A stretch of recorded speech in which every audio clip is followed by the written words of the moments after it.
नमस्कार, evening agenda देख रहे हैं आप और मैं हूं आपके साथ अवंतिका श्रीवास्तव। इवनिंग एजेंडा में आज बात करेंगे बजट की, बात करेंगे जनता की। शिवराज सरकार के चौथे कार्यकाल का आखिरी बजट वित्त मंत्री जगदीश देवड़ा ने आज पेश कर दिया। इस बजट में जनता पर कोई नया कर नहीं लगाया गया, साथ ही महिला, यूथ और किसानों पर फोकस किया गया है। खासकर महिलाओं के लिए शिवराज सरकार ने अपना खजाना खोल दिया है। अलग अलग योजनाओं में महिलाओं के लिए 1,02,976 करोड़ रुपए का प्रावधान किया गया है। तो चलिए आइए देखते हैं कि बजट में किसे क्या मिला।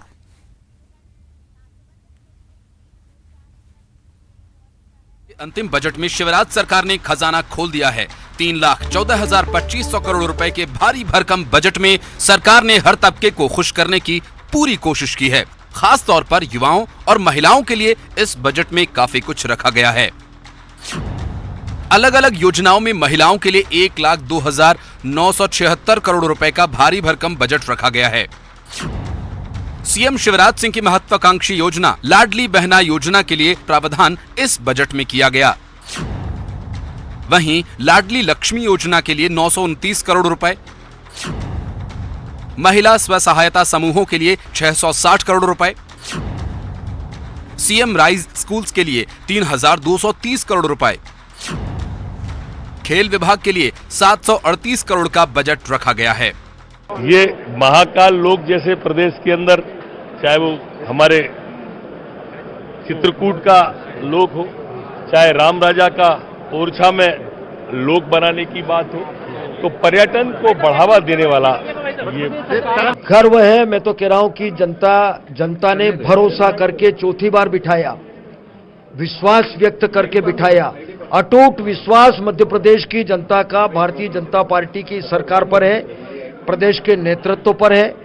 निश्चित रूप से अपार उत्साह है लोगों में, और इस बजट को लेकर के निश्चित रूप से मुझे लगता है कि लोगों के मन में काफी श्रद्धा है इस पार्टी के प्रति।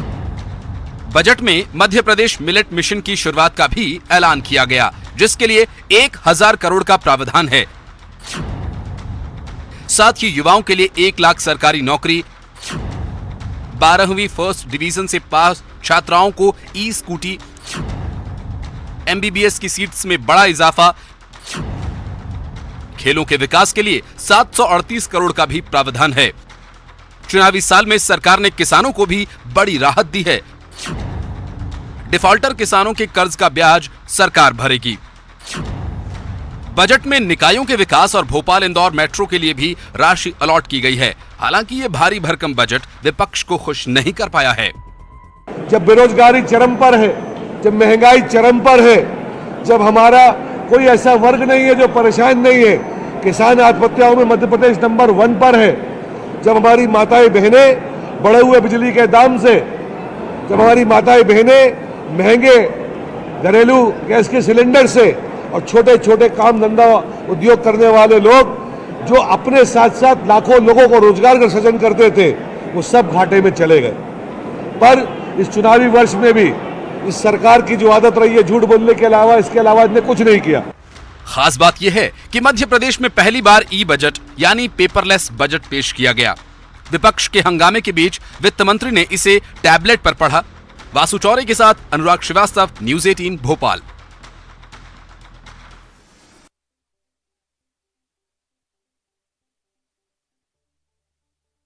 बजट पेश किया जाना था, उससे पहले भी हमने चर्चा की किस तरह से अलग अलग लोगों की अपेक्षाएं इस बजट से जुड़ी हुई हैं। बहुत जरूरी है कि बजट पेश होने के बाद भी हम उन अपेक्षाओं को गहराई से समझें, देखें क्या जनता पूरी तरह से संतुष्ट है इस बजट से, या फिर आगे कुछ और वादे जिनकी उम्मीद जनता की तरफ से की जा रही थी, लेकिन उस तरह के वचन मध्य प्रदेश सरकार की तरफ से इस बजट में देखने को नहीं मिले। जिस तरह से विपक्ष लगातार ये दावा कर रहे हैं कि पहले भी इसी तरह से झूठ बोला गया था, एक बार फिर से झूठ का पिटारा सरकार की तरफ से पेश किया गया है। हालांकि बहुत जरूरी है, क्योंकि चुनावी साल भी है, इसलिए जरूरी है कि जनता इस बजट को लेकर क्या कुछ सोचती है उससे टटोला जाए, क्योंकि सीधा असर विधानसभा चुनाव पर भी पड़ता है। आगे आने वाले कार्यकाल में मध्य प्रदेश सरकार, यानी कि कह सकते हैं कि बीजेपी की सरकार जनता को क्या देगी, उसे लेकर एक रोड मैप भी कहीं ना कहीं ये बजट रिफ्लेक्ट करता है। तो बीजेपी पर आगे जनता भरोसा जताएगी या नहीं, इस पर भी सीधा रिफ्लेक्शन इस बजट का। इसलिए बहुत जरूरी कि जनता क्या सोचती है ये जानना बहुत जरूरी है।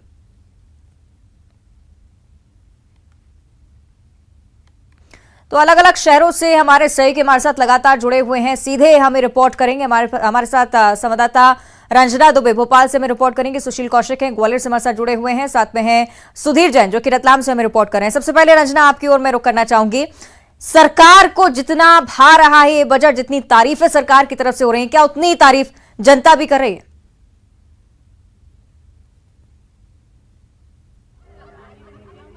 जी अवंतिका, बिल्कुल, क्योंकि ये जो बजट है इसमें चुनाव की झलक है, आने वाले विधानसभा चुनाव की, और खास करके महिलाओं की बात कर ली जाए तो वो खुश नजर आ रही है, युवा खुश नजर आ रही है। लेकिन बस बात यही कह रहे हैं कि जो प्रावधान बजट में किए गए उनको धरातल पर लागू किया जाए। महिलाएं हमारे साथ हैं। ये बजट आया है इस सरकार का, इस कार्यकाल का आखिरी बजट है, कितना अच्छा रहा आपके हिसाब से, महिलाओं के हिसाब से ये बजट? देखिए, ये बजट जो आया है वो बहुत महिलाओं को देखते हुए रखा गया है। पहले भी जो केंद्र सरकार ने दिया था वो भी महिलाओं के लिए दिया था, और इस बार तो जो हमारे मामा जी हैं उन्होंने इतना अच्छा बजट लाए हैं। लाडली बहन योजना लाए हैं जिसमें हर महिलाओं को, गरीबी रेखा की महिलाओं को 1000 रुपये दिया जाएगा मंथली। ये बहुत अच्छा है, एटलीस्ट उनकी गैस की टंकी तो भरा सके। तो आपको लग रहा है कि मील का पत्थर जरूर साबित होगी महिलाओं का जो वोट बैंक है, क्योंकि महिलाएं बढ़ चढ़कर आजकल वोट देने जा रही हैं, तो आपको लग रहा है कि अब तो ये जो चीजें हैं उनके लिए और मजबूत रहेंगी महिलाओं के लिहाज? जी, बहुत मजबूत रहेंगी और बहुत अच्छा आया है। जैसे मैंने आज ही अभी देखा कि लड़कियां जो 12th क्लास में हैं उनको लैपटॉप के साथ साथ ई स्कूटर भी दिया जाएगा पढ़ने के लिए। हाँ, टॉपर्स को पढ़ने के लिए बाहर भी भेजा जाएगा, अगर बच्चे उस लायक हैं तो उन्हें बाहर के लिए भी, मतलब शिवराज सिंह चौहान जी ने, मामा जी ने बहुत कुछ लड़कियों के लिए किया है। जी, कैसा रहा आपके लिए ये बजट, युवतियों के लिए, युवाओं के लिए, हर वर्ग के लिए? मैं तो यही बोलूँगी कि एक बार फिर शिवराज जी ने अपना बहुत अच्छे से साबित किया, बहुत अच्छा बजट पेश किया, हर वर्ग के लिए सोचा, स्पेशली लेडीज़ के लिए लाडली बहन योजना जिसमें 7000 करोड़ का प्रावधान है, वो एक बहुत ही अच्छा कदम है।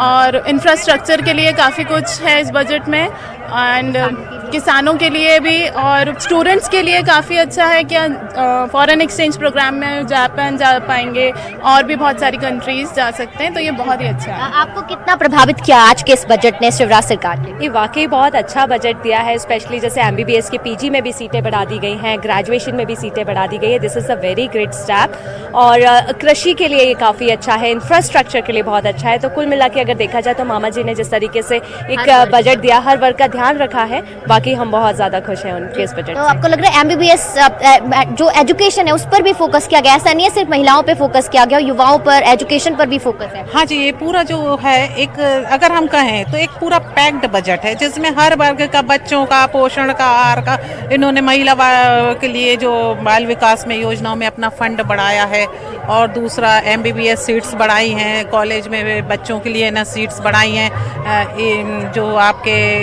कौशल वाले जो स्कूल्स हैं उनको बढ़ा दिया गया है। तो यानी टोटल मिला के टोटल ही सभी लोगों का ध्यान रखा गया है। 1 लाख सरकारी नौकरियां भी मिलेंगी युवाओं के लिए, रोजगार के लिए वैसे बच्चे फोकस्ड होते हैं। ये तो बहुत ही अच्छा स्टेप है, क्योंकि हम लोग देख रहे हैं कि काफ़ी टाइम से हमारा देश बेरोजगारी से जूझ रहा है, तो इससे बहुत संबल मिलेगा लोगों को, लोग आगे बढ़ेंगे, और हमारा जो यूथ है उसके लिए एक बहुत अच्छा स्टेप है। रोजगार पे फोकस रहा है इस पर, 1 लाख सरकारी नौकरियां मिलेंगी युवाओं को, और अब चुनावी साल भी है, उससे पहले यूथ बहुत जद्दोजहद भी कर रहे थे कुछ महीनों पहले कि नहीं फोकस होना चाहिए। आपको लग रहा है कि अब घोषणा जरूर हुई है लेकिन इसको इम्प्लीमेंट जरूर होना चाहिए? नहीं, बिल्कुल होगा। देखिए, अभी कोरोना के टाइम पे हम सब जानते हैं बहुत लोगों ने अपनी नौकरियां खोई, बहुत सारे इकोनॉमी पे इसका इफेक्ट पड़ा, और जिस तरीके से अभी घोषणा हुई है डेफिनेटली लोगों को नौकरियां मिलेंगी। स्किल डेवलपमेंट में पहले भी काम किया जा रहा था, उसका भी एक सहारा लेते हुए पूरा बेरोजगारी को की जो ये प्रॉब्लम है उसको जरूर वो रिमूव करेंगे। आपको लग रहा है बहुत ज्यादा सशक्त और मजबूत आर्थिक दृष्टिकोण से अगर देखा जाए तो? जी, बहुत आर्थिक दृष्टि से देखते हुए भी बजट आया है। मीन्स सारे फील्ड में बजट निकाला गया है, और बजट में ऐसी कोई फील्ड नहीं है जो छोड़ दी गई है, सब में फोकस किया गया है और सब पे ध्यान रखा गया है। तो अवंतिका, सुना आपने, महिलाएं खुश हैं क्योंकि ये जो बजट है इस बार जो शिवराज सरकार ने ये जो बजट लेकर आए हैं, तो हर वर्ग पर फोकस किया गया है, चाहे वो महिलाएं हों, लड़कियां हों या फिर युवा हों, और एजुकेशन जो सेक्टर है जो सबसे इम्पोर्टेंट है उस पर भी जो बजट है उसका प्रावधान किया गया। कुल मिलाकर ये जो बजट है इससे हर वर्ग खुश और संतुष्ट नजर आ रहा है। निश्चित ही जिस नारी शक्ति का जिक्र वित्त मंत्री कर रहे थे वो भी आपने फ्रेम में रंजना में दिखा दिया है। बने रहेगा हमारे साथ, और स्क्रीन पर जिस तरह से आप देख रहे हैं संवाददाता हमारे जबलपुर से पवन पटेल भी जुड़ चुके हैं। हम पहले रुक कर लेते ग्वालियर का। सुशील कौशिक हमारे साथ जुड़े हुए हैं। सुशील, क्या है जनता के मन में? क्या सरकार के उन वादों पर उम्मीद जताती हुई जनता नजर आती है, या फिर विपक्ष के जितने भी दावे हैं वो कहीं ना कहीं जनता के मन में है? सुशील। बिल्कुल बिल्कुल, देखिए आज जो बजट आया उसमें कहीं ना कहीं ग्वालियर को तो काफ़ी कुछ मिला है। बात करें अटल स्मारक, जो ग्वालियर का ड्रीम प्रोजेक्ट था, हर आदमी चाहता था कि अटल जी की यादों को संवारने वाला अटल स्मारक बने, तो उसके लिए बजट मिला है। इसके अलावा जो नई एजुकेशन पॉलिसी है उसके लिए बजट है। इसके अलावा किसानों के लिए। हमारे साथ युवा है, आप बताइए किस तरह का आज बजट है? इस साल का जो बजट है उसमें पिछले साल के मुकाबले ज़्यादा वृद्धि हुई है। जो इस बजट जो है नॉर्मली मिडिल क्लास और स्टूडेंट्स के लिए थोड़ा सा मुश्किलदायक हो सकता है, क्योंकि जो डेली यूजेज की चीज़ें हैं उसमें महंगाई दिन पर दिन बढ़ती जाती है। कभी 1 रुपये तो कभी कुछ पैसे बढ़ती जाती है। और जैसा कि देखा जाए पेट्रोल भी के दाम भी बढ़ते हैं, कभी कम होते हैं तो उससे ज़्यादा बढ़ जाते हैं। इससे स्टूडेंट जो हम लोग हैं उसको कॉलेज जाने में, ट्रैवलिंग जाने में, और जो ट्रांसपोर्टेशन चार्ज भी है वो भी बढ़ जाता है। और इसी के देखते हुए एजुकेशन की जो फीस है यूनिवर्सिटी और कॉलेजों में वो भी हाई हो चुकी है। अगर उसकी जगह गवर्नमेंट कॉलेजों पे थोड़ा सा और स्कूलों पे फोकस किया जाए तो जो मध्य वर्ग लोग हैं और गरीब लोग हैं वो भी कहीं ना कहीं अपने आप को एक अच्छी शिक्षा उपलब्ध करा सकते हैं। हमें बताइए कि किसानों के लिए भी बजट में काफ़ी कुछ दिया गया है। ग्वालियर में जो अटल स्मारक है उसके लिए भी बजट है, कैसा लग रहा है आपको?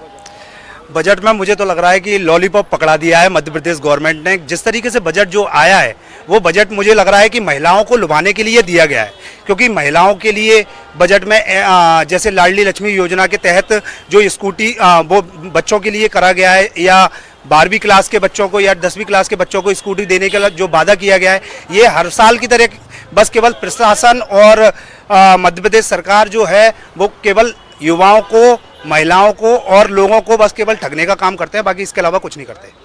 देखिए सब तरह की मिलीजुली राय है लोगों की कि चूँकि चुनावी साल है तो बजट पे सवाल भी खड़े किए जाते हैं। हालांकि जो ग्वालियर के लिए सबसे ड्रीम प्रोजेक्ट था अटल स्मारक, उसके लिए एक बड़ा बजट मिला है, तो कहीं ना कहीं उससे लेकर लोगों को संतोष जरूर है।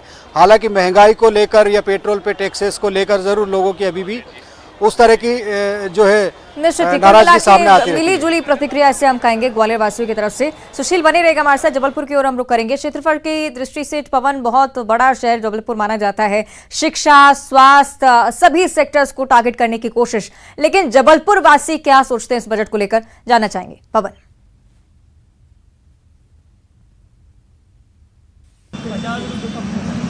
जी बिल्कुल, जबलपुर में भी बजट को लेकर खासी प्रतिक्रियाएं सामने आ रही हैं। कुछ लोग जो है वो संतुष्ट नज़र आ रहे हैं, तो कई लोग ऐसे भी हैं जिन्हें बजट में कुछ भी खास नज़र नहीं आता है। इस वक्त हम शहर के बाजार में मौजूद हैं, जहां हमारे साथ व्यापारी और आम लोग सभी हमारे साथ मौजूद हैं। उनसे जानेंगे एक शहर के नागरिक के नाते क्या लगता है ये बजट कितना फ़ायदेमंद है आम लोगों के लिए, आप लोगों के लिए, सभी के लिए। देखिए ये बजट जो है पूरा चुनावी बजट है और पूरा महिलाओं के लिए बनाया गया है। महिलाओं का वोट का चक्कर सब व्यापारी काफ़ी समय से चाह रहे हैं कि बजट में व्यापारियों के लिए कोई प्रावधान किया जाए, लेकिन नहीं, हमेशा कभी किसानों के लिए, गरीबों के लिए, महिलाओं के लिए या शिक्षा के लिए किया जाता, कभी उद्योगपतियों के लिए किया जाता, लेकिन कभी भी व्यापारियों को कोई भी सरकार कुछ देने की कभी कोशिश नहीं करती। हमारे अध्यक्ष महोदय अखिल मिश्रा जी ने माननीय मुख्यमंत्री जी से स्वयं सामने जाकर ये चीज़ बोली थी कि व्यापारियों के लिए एक पेंशन की व्यवस्था होना चाहिए, उनके टैक्स के हिसाब से व्यवस्था होना चाहिए। कभी उनकी आपदा में कोई स्थिति आए, कभी कोई व्यापारी मुसीबत में पड़े तो उसके लिए एक फंड होना चाहिए। तो सरकार कभी हमारे व्यापारी के लिए कुछ नहीं करती। हम व्यापारियों को एक सरकारी कर्मचारी रखा जाता है कि आप टैक्स कलेक्ट करो और सरकार को दो। युवा है, आप क्या कहना चाहेंगे इस बजट में? आपको क्या नजर आता है, युवाओं के लिए कुछ है? इस बजट में कुछ नया नहीं है नजर आता है, बस चुनाव को देखते हुए इन्हें बजट बनाया है। आधी घोषणाएं रह जाती हैं जो कि पूरी नहीं होती। अब बाजार देखिए, पहले से कम है जीएसटी में। जब से जीएसटी आया बाजार महंगाई अपने आप बहुत ज़्यादा बढ़ चुकी है। कोविड से इन लोगों ने महंगाई ज़्यादा बढ़ा दी, उसमें ना महंगाई भी कम नहीं हुई है और ना व्यापार भी आधा है पहले से। कोविड के बाद से परेशानियां ज्यादा हैं, आम लोग भी हैं। क्या कहना चाहेंगे इस बजट में? आम लोगों को राहत नजर आती है? कोई राहत नजर नहीं आती। ये तो सिर्फ चुनावी बजट है। महिलाओं की सुविधा के लिए कहीं लाडली लक्ष्मी योजना, कहीं बहनों को महीने पर पेंशन देने का जैसे नया प्रावधान निकाला मुख्यमंत्री जी की, भाई 5 तारीख से फॉर्म भरे जाएंगे, 1,000 रुपये बहनों को दिया जाएगा।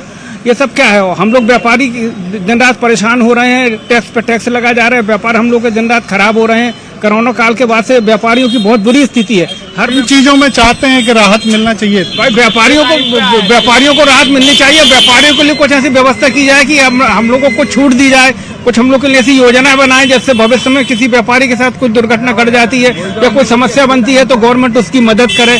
कुछ ऐसे नियम बनने चाहिए। किस तरह की राहत चाहते हैं कि राहत होना चाहिए थी, या कौन सी चीजें ऐसी हैं जिनको बजट में शामिल किया जाना चाहिए? जैसे कि अभी सभी भाई लोगों ने बताया है, बजट में सिर्फ महिलाओं को, किसानों को ही प्राथमिकता दी जाती है। कुछ भी स्वास्थ्य सेवाएं बिजली विभाग की तरफ से कोई भी रियायत नहीं बरती जाती है। आज कितने लोग हैं जो सिंगल फेस कनेक्शन के लिए जद्दोजहद कर रहे हैं, उनकी कोई सुनवाई नहीं होती और बड़े बड़े नेता, मिनिस्टर, मंत्री लोग बैठे अपने कुछ भी नहीं करते हैं इस विषय में आगे कि आम पब्लिक जितनी परेशान होती है। ये भी एक बहुत बड़ा मुद्दा है जो आपके माध्यम कहा जाता है जिस तरह से एक साधे सब साधे, लेकिन वही फॉर्मूला जो कि मध्य प्रदेश सरकार की तरफ से शायद लगाया गया हो। फिलहाल रतलाम का हम रुख कर लेते हैं। सुधीर जैन हमारे साथ लगातार जुड़े हुए हैं। सुधीर, रतलाम की जनता के मन में क्या है, क्योंकि सीधे चुनावी साल का बजट है और सीधा रिफ्लेक्शन विधानसभा चुनाव में भी होगा। सुधीर,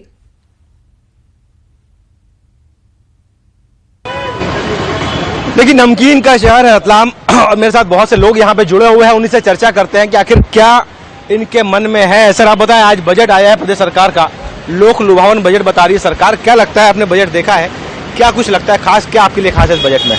वाकई में आपकी आज का जो बजट पेश किया गया बहुत ही लोक लुभावन और बहुत ही संतुलित बजट है। चूँकि इसमें बहुत सब मुद्दे लगभग अच्छे ही हैं, लेकिन हम जैसे मैं खुद एक व्यापारी हूँ तो मेरे लिए तो सबसे बड़ी बात यह है कि इस बजट में अब किसी भी प्रकार का कोई टैक्स हमारे ऊपर नया टैक्स नहीं थोपा गया है। इससे हम व्यापारी वर्ग को बहुत बड़ी राहत मिलेगी। दूसरी बात, लड़कियों के लिए जो टॉपर बच्चियां हैं उनके लिए स्कूटी प्रदान करने की जो घोषणा की गई है, इससे हर बच्चियों में और हर बच्चों में अधिक से अधिक पढ़कर टॉपर में जाने के लिए उनको एक प्रोत्साहन मिलेगा। वो खुद चाहेगी कि हम प्रोत्साहित अच्छा से अच्छा पढ़ें और हम भी इस स्कूटी को भविष्य में प्राप्त करें। तीसरी इसकी मेन चीज़ ये है कि बुजुर्गों का भी पूरा ध्यान रखा गया है। पहले टाइम पे अभी तक जो रेलवे से उनको तीर्थाटन की योजना थी, इस बार उसमें हेलीकॉप्टर को भी सम्मिलित किया गया है। व्यापारी खुश दिख रहे हैं यहाँ पर। सर, आप बताएं, अभी व्यापारी वर्ग से आते हैं, कितना बजट आपको संतुष्ट करता है? सर, ये मध्य प्रदेश के विकास के नए रास्ते खोलेगा। गाँवों में नई सड़कें बनाई जा रही हैं, 200 युवाओं को जॉब पर भेजा जा रहा है। इससे कि उनका एक मानसिक रूप से विकास होगा और नई टेक्निक इंडिया में आएगी। और मैं चाहता हूँ कि और विकास रतलाम में हो और तरक्की से मध्य प्रदेश करे अपना। मध्य प्रदेश तरक्की कर। सर, आप बताएं, क्या कैसा लगा बजट आपको इस बार का? नमस्कार। सबसे पहले तो ये बहुत सराहनीय बात है कि किसी प्रकार का हम पर टैक्स नहीं लगाया गया, जिससे व्यापार में वृद्धि होगी। दूसरी बात यह कि बुजुर्गों के लिए जो तीर्थ यात्रा थी वो प्लेन से की जाएगी, ये बहुत सराहनीय बात है। तीसरा, ये टॉपर बच्चों को जो सुविधा दी जा रही, वाहन सुविधा, इससे क्या जागरूकता आएगी और एक से एक बड़े ऊंची शिक्षा में बच्चे शिक्षा को लेकर भी खुशी जता रहे हैं लोग। सर, आप बताएं, आप सीनियर सिटीजन है, बजट आपने देखा है, कैसा लगा आपको? बजट काफी संतुलित है, किसी प्रकार का कोई टैक्स नहीं लगाया गया है और सबसे बड़ी बात है कि खेलों के प्रोत्साहन के लिए राशि बढ़ाई गई है। उससे मध्य प्रदेश में अच्छे खिलाड़ी पैदा होंगे और देश में नाम रोशन करेंगे। चलिए, यानी कि खेलों की राशि जो बढ़ाई है उसको लेकर जनता यहाँ पर खुश है। बाकी दूसरी जो योजना है कि बहुत ज्यादा मुनाफा हुआ क्योंकि नया कोई टैक्स नया नहीं लगाया गया है। शुक्रिया आपका सुधीर, फिलहाल इस जानकारी के लिए। रंजना, पवन, सुशील, आपका भी बहुत बहुत धन्यवाद ये जानकारी साझा करने के लिए, क्योंकि लगातार जो लोग हैं जमीनी स्तर पर उनकी अलग अलग राय है। एक तरफ कोई नए टैक्स ना लगाने को एक उपहार के तौर पर देख रहा है, दूसरी तरफ स्कूटर्स का भी लगातार जिक्र है, महिलाओं को साधा जा रहा है। चुनावी साल में महिलाओं को टारगेट कर कई सारी ऐसी योजनाएं लाई गई हैं इस बजट के जरिए जो कि आगे उन्हें लाभान्वित करेंगी। और इसके साथ इवनिंग एजेंडा में इतना ही। देखते रहिए न्यूज़ 18।